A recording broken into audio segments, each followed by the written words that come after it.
The Ant and the Funky Grasshopper, a fun tale of hard work laughter.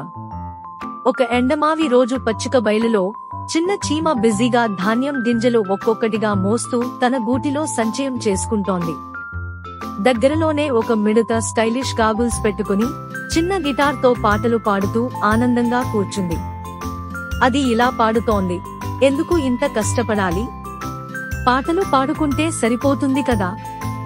చీమ చిరునవ్వుతో అంది, అయ్యో మిడత, చలికాలం దగ్గర్లోనే ఉంది.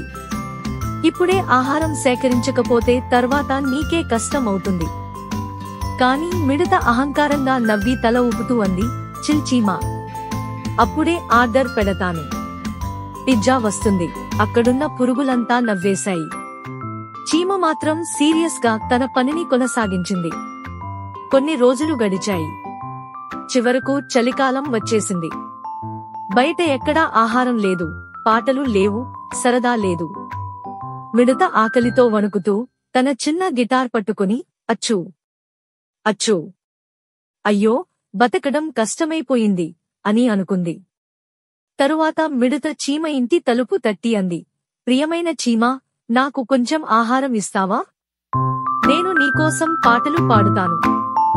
చీమ దయతో నవ్వి వేడి సూప్ ఇచ్చి అంది, మిడత, పాటలు ఆనందం కోసం బాగుంటాయి, కానీ జీవితంలో సురక్షితంగా ఉండాలంటే కష్టపడి పని చేయడం, ముందే ఆలోచించి సిద్ధం కావడం తప్పనిసరి.